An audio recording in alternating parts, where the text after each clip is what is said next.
We are here with 8 Sleep co-founder and CEO Matteo. Thank you so much for joining us. I mean, this company has a lot of buzz. You are valued at more than $600 million. Major tech CEOs like Elon Musk and Mark Zuckerberg sleep on your mattress. But take us to the basics. How does this actually work? Walk us through what the technology does. Yeah, it's a mattress cover that you can install on top of any mattress, and it tracks your biometrics and it automatically adjusts the temperature of your body to improve your sleep. So you just install this onto any mattress, whatever you have, and you will start sleeping better. Amazing. And you also have a mattress as well, right? Yeah. But the majority of people really buy the cover. So maybe you are already using a mattress that you like. We don't want to compete with that. We're a tech company, not a foam company. But if you need a mattress, yeah, during the checkout process, we provide one. Okay, and you refer to yourself not as a mattress company, but as a sleep fitness company. Correct. So what does that mean? Why do you think of yourself in that way as opposed to a more? Yeah, everything starts with my background. I used to be an athlete, so I have always been in performance and recovery. And I always thought of sleep in the same way I think of working out, right? So you need to put the effort in the same way you go to the gym and you try to be disciplined and work out, let's say an hour a day, whatever. You need to have the same approach with your sleep. And so you need to be consistent, going to bed at the same time, waking up at the same time, and then results will come. And that is how we came up with the concept of sleep fitness. And walk us through, because I've heard in some of your other interviews that you think you can essentially, by having a better sleep experience, by having a mattress topper or a mattress that really understands your body, that you can essentially make that sleep more efficient. Can you explain that to us, what that means and how that works? Is it that your body spends more time in deep sleep because of this product, or what does that look like? Yeah, great question. So essentially we want to achieve 2 things. We want to compress your sleep and save your life. Compress your sleep means that through technology we will optimize your sleep, and so maybe you will be able in a few years to sleep only 6 hours and get more rest than when you were sleeping 8 hours.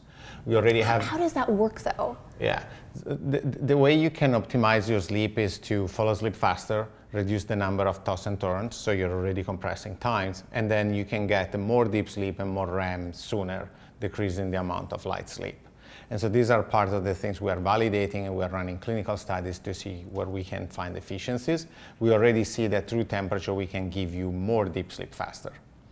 Then doesn't matter if you sleep 6 or 8 hours, it's still a lot of time. And so the way I always thought was, okay, what else can we do while you're unconscious? And the whole vision is to scan your body every single night to potentially detect certain health conditions. And that is what we're working on in terms of new technologies for body scanning. Wow, wait, so what kind of illnesses or conditions would that potentially find in your body? Multiples. So we could look at, for example, arterial stiffness, which is a proxy for the quality of your arterial system. Obviously, we are looking at your cardiovascular system. We are already extremely accurate, like around 99% compared to a medical grade EKG. But then there are also technologies for contactless body scanning. And in that case, you can see things like inflammations, you can see cysts, or even certain types of tumors. Oh, wow. Yeah, think of skin tumors. It's pretty well known that through computer vision and AI, you can detect that. And so the question is just, how do we leverage this time that you spend every single night in bed to unlock some of these health conditions? And to be as efficient as possible. I think I've also heard you speak about the possibility of adding some sort of hyperbaric oxygen treatment to the sleeping experience. Yeah. What other advancements do you think we can see in the sleeping space? Yeah, I already sleep in the V1 of that prototype. I already every night? Yeah, I already test altitude tents, so I tested everything with my sleep. We call it HyperPod, and so it's a canopy bed where obviously there are blackout curtains, so you sleep in a really dark environment. And inside this environment, we control air temperature, air quality, and over time we want to control oxygen levels.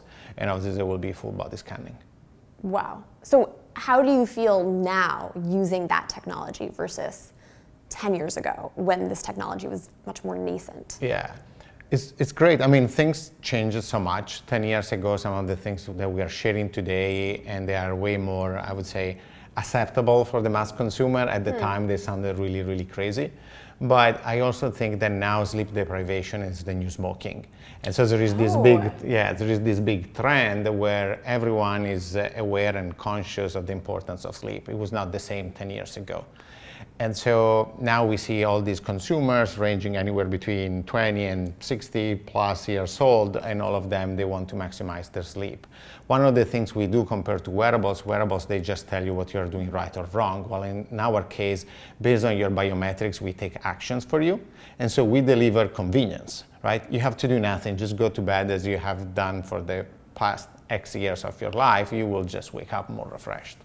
Okay, and explain to what the technology is doing to enhance that. I understand that your body naturally changes temperatures throughout the night.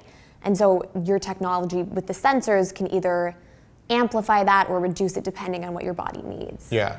So even before 8 sleeps, there was plenty of medical evidence showing that temperature is the biggest factor impacting the quality of your sleep. But no one built a consumer device that could automatically adjust based on your biometrics. But there was already the clinical evidence and the clinical research. And so your body temperature changes during the night. It follows your circadian rhythm.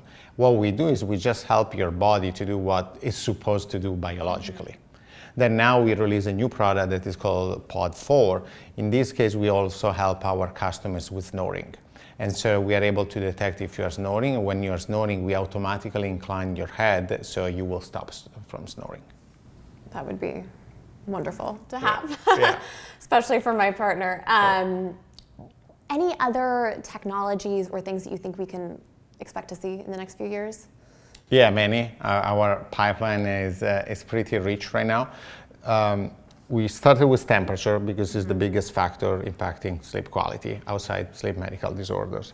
Then we got into snoring, which is another pretty big issue. 40-50% of our users, they snore. And a large segment of them, they also have sleep apnea, which is another massive health condition.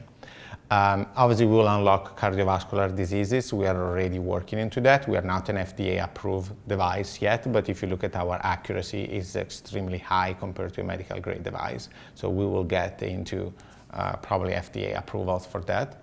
And then we want to control all the environmental factors, because at the end of the day, the environment is what really impacts your sleep quality. So light, noise, air quality, air temperature, and oxygen level. Okay, I see. And so this pod, does it have a name yet? HyperPod. The HyperPod, so this is sort of the final frontier where it addresses all of those issues. Yeah. And at that point, you think in terms of a portfolio strategy, right? Like for Tesla, they will have the Roadster, which is the supercar, and the HyperPod will be our supercar.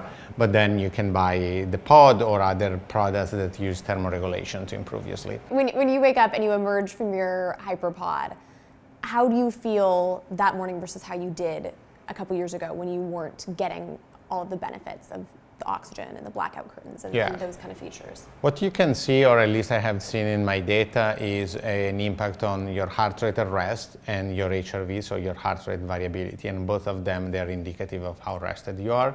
And then sleep quality will go up as well. Then when you start playing with oxygen, there is plenty of medical evidence that if you are in certain environment, in particular if you use altitude tents, you can increase the number of blood cells in your blood, which will help you to feel more energized because you can carry more oxygen during the day. And so there are all these second order effects in your biological system that can be created by some of these environmental changes. Interesting. I'm curious because you said a decade ago there just wasn't the demand for this product. And now it seems like everyone is obsessed with biohacking, whether it's sleeping or eating or whatever it is. And I'm curious, how much of that and how much of your role do you see as sort of teaching people the importance of this versus are you just seeing a surge in demand and people are coming to you organically? I would say it's a combination of both, but there is just a general trend that we are riding. And I think if you go back 20, 30 years, first we started all with nutrition, we started eating in a healthier way. And then it was the big moment for fitness. And now there is the third wave that is sleep, and sleep deprivation is the new smoking.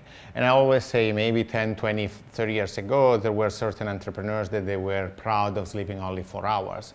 But today, you wouldn't look that healthy or that responsible if you were just sleeping for 4 hours and working all, the rest of the day.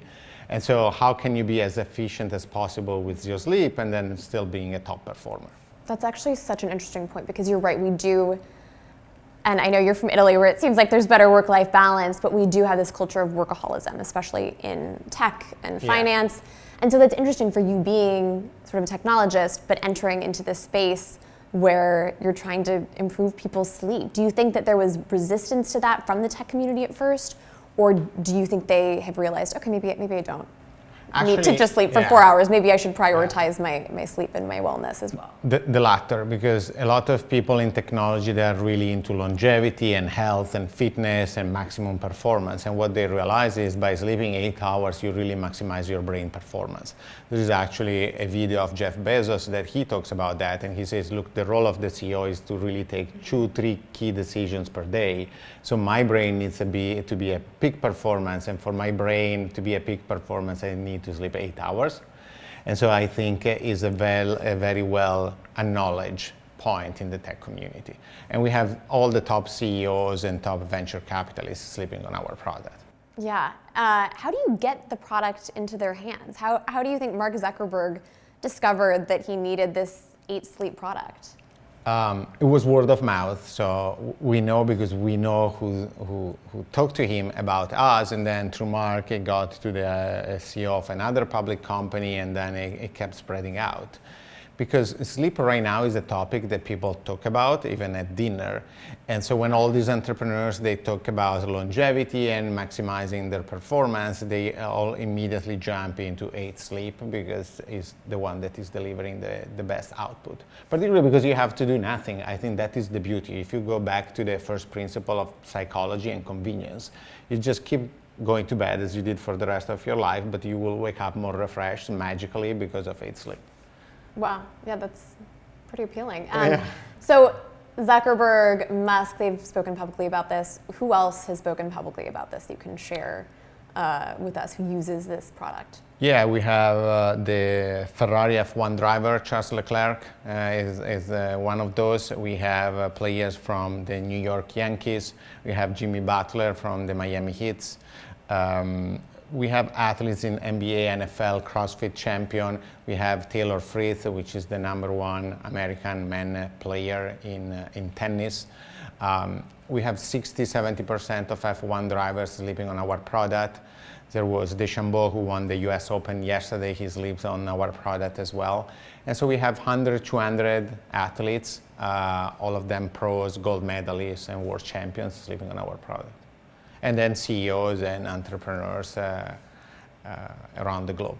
Have you sent any of the hyperpods out, or is that just in your laboratory? No, there are just 2 units in the world. One is in one of our offices, one is in my house, but the request is pretty insane. So all the times that I talk to some of these people and I tell them my sleep environment, they absolutely want it. You recently added Dr. Peter Attia, Dr. Huberman to the board. I mean, these are serious gurus that people look to and listen to every week. They follow the books, the podcast, all of that.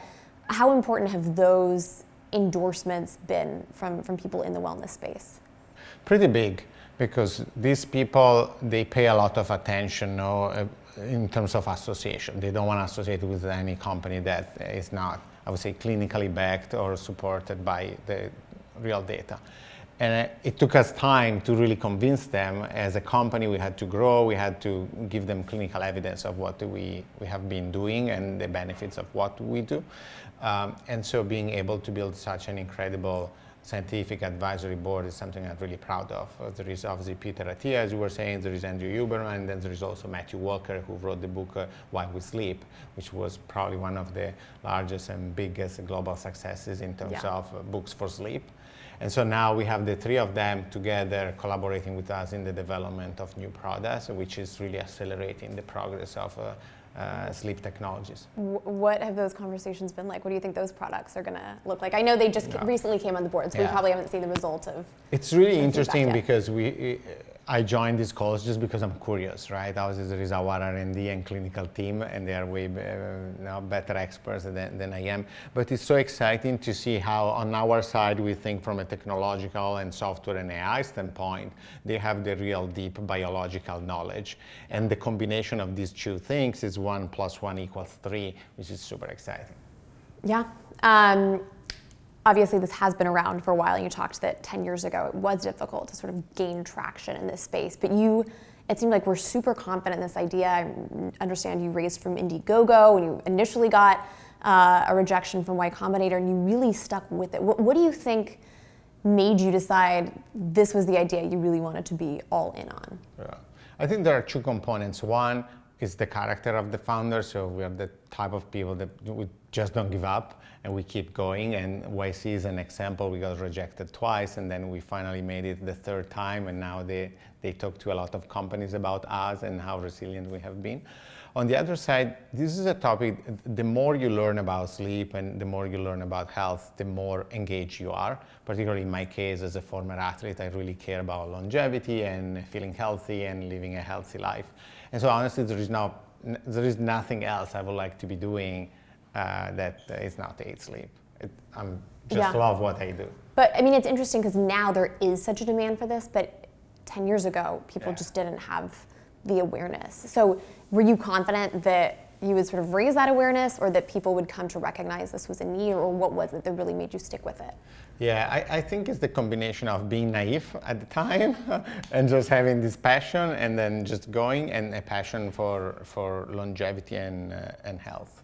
But if 10 years ago I knew how hard it would have been, maybe I would have thought about this a couple of times.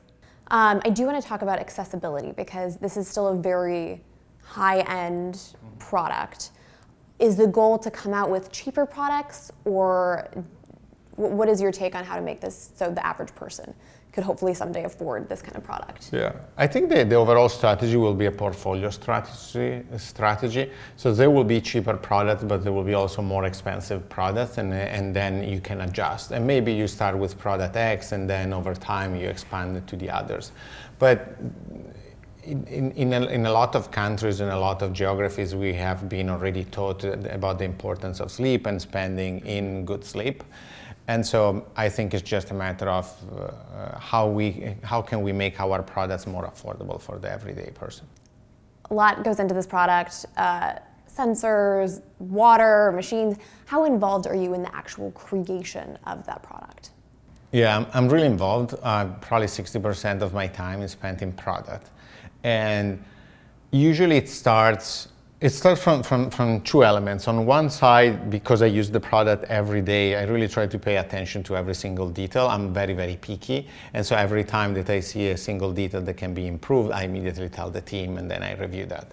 Then on the other side, we have internal teams that they spend the whole week talking to customers and collecting feedback.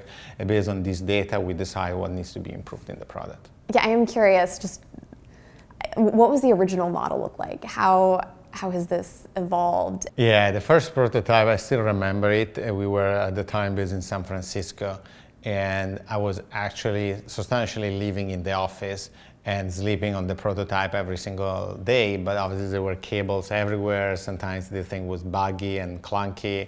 But that was 10 years ago, and so now the product is pretty polished, and we ship globally to hundreds of thousands of customers. Did you initially, are you a technologist by training, or how did you actually create that? Did you bring somebody in to be an electrician and wire it up? Or I'm just so curious how you create something. Our third co-founder, Max, is the CTO. He's the type of guy who can build a rocket in a garage in one night. And so we came up with this idea. I already had an idea about sleep, and so we brainstormed about what kind of technologies could be brought to the bed, and then he started building prototype. We organized the first pajama party. We invited a bunch of friends. They tried the product, and before leaving, one of the guys came to me and he gave me a $25K check. The company didn't even exist at the time, so we never incorporated the company. We didn't have a bank account, but this guy gave us the check. And at that point, you say, okay, so it seems this is real, and let's do it. Wow, so you really just had an idea and you thought, let's have a party and have people wear their pajamas and test it out? Yeah. And you liked it enough to write a $25,000 check? Yeah, that is how everything started. That is what really clicked and say, okay, now it's game on. Wow. Yeah. You and your wife are very international. You're from Italy, I believe she's from Mexico. You met in Miami, and you decided to headquarter the company in New York. What was the decision what was the reason to headquarter in New York? So first we were living in New York, and we love the city. Obviously, it's also a key place to attract a lot of talent in terms of engineering, design, across the board. And so our headquarters is now here in New York, where we have our main office.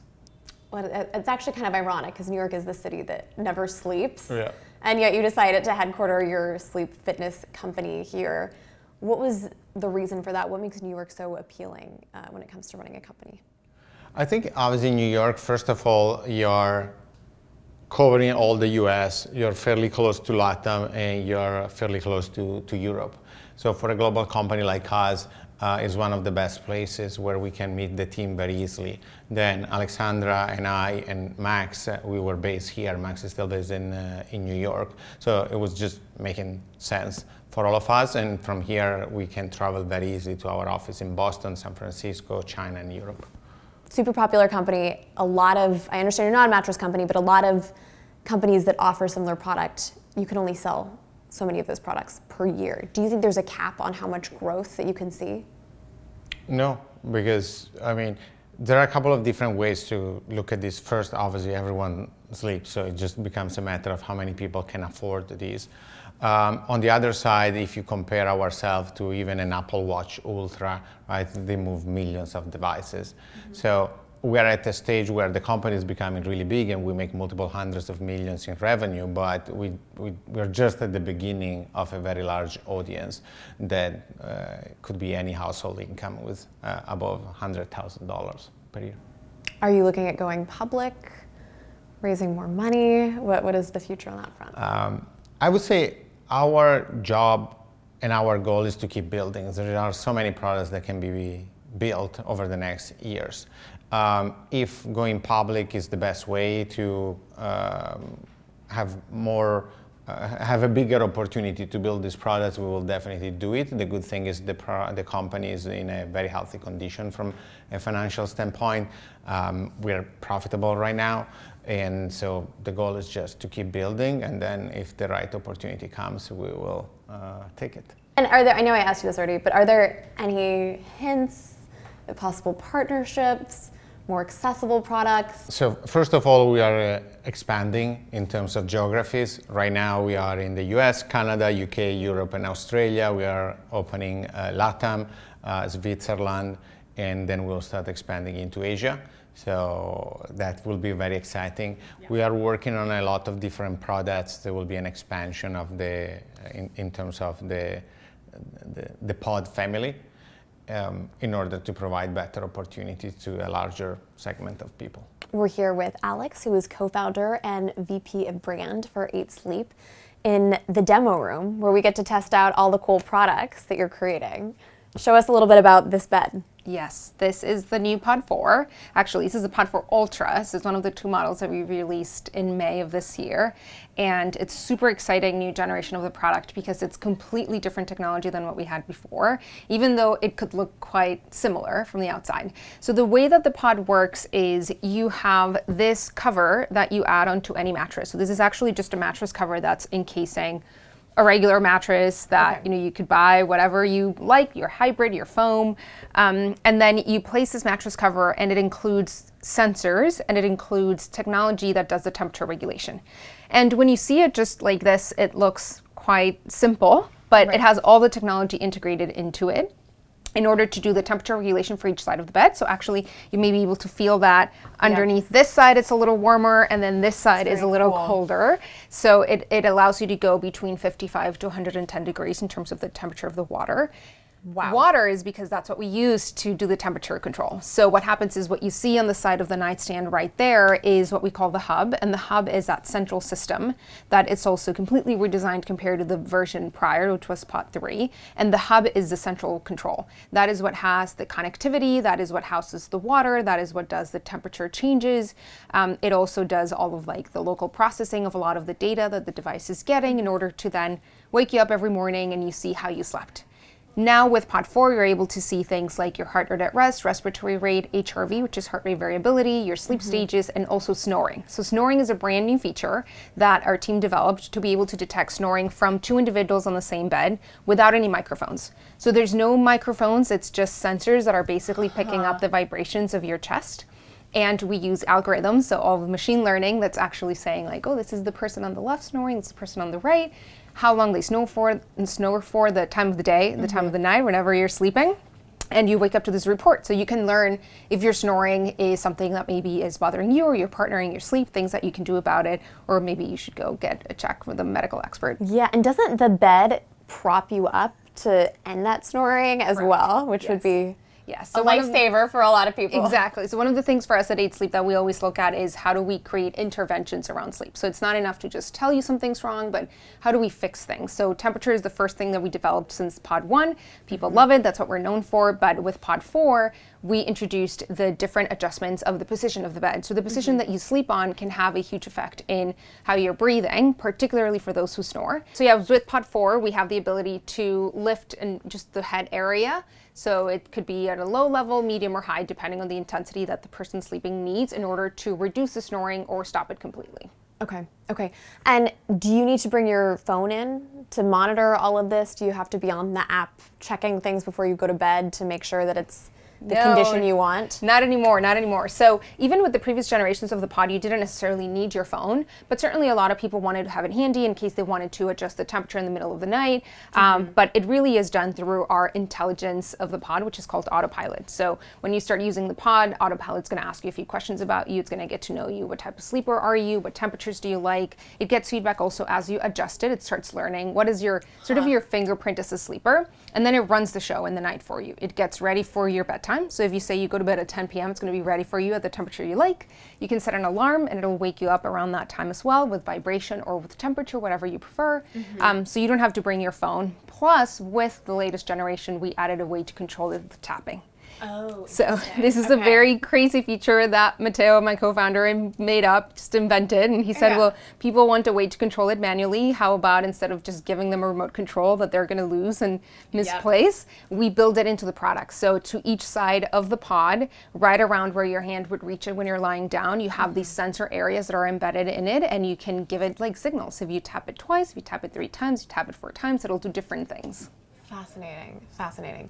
I'm curious too, because you probably see all the data. Do you see people who sleep at like 50 degrees or 110? What is the range? What do most people sleep at? Yeah. Are there surprising pieces of data? It's actually quite surprising that there's more people than you would think who sleep like at a very, very cold level. And it's surprising to us because we wonder, what were they doing before the pod? How were they sleeping? You know, like if that's what they need every single night, how are they even able to reconcile sleep every night? Because it's such a disruptor. When you're feeling hot at night, you can fall asleep. So I guess for them, the pod really is a lifesaver. And there is a pretty good percentage of people who sleep at the extremes of cold.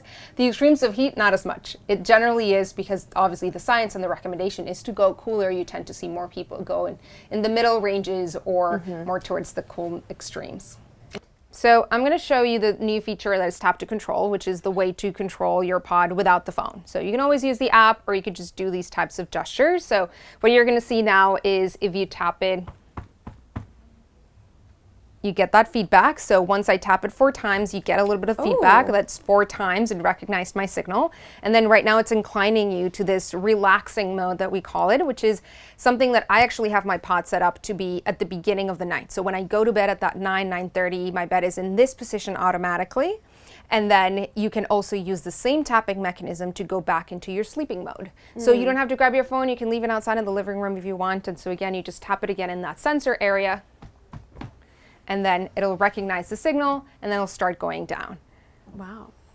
This is pretty fun. And so this same movement that you're experiencing with its like very slow and quiet adjustment of the position of the base is what we use to mitigate your snoring, obviously at a much lower degree of inclination, because you don't necessarily need to go up to those 25 to 30 degrees, but it could be as low as 6 degrees for some individuals. That's enough for them to stop snoring by improving the position of their breathing. And there's sensors here that can sense your chest movement, and it knows if you're snoring, and not that it knows it needs to prop your head up 5, 6, 7%, whatever that is. Correct. Yes. That is the intelligence of the pod. It has the sensors embedded. You don't see them, but they're right around your chest area, and they're picking up the signals from your body. So all of those vibrations that are happening in our body that you could listen through like a stethoscope, what we've created are the algorithms that are identifying what out of each of those sounds is a respiration moment, it's your heartbeat, what is snoring, and in real time then the device can do many magical things to give you a better night's sleep.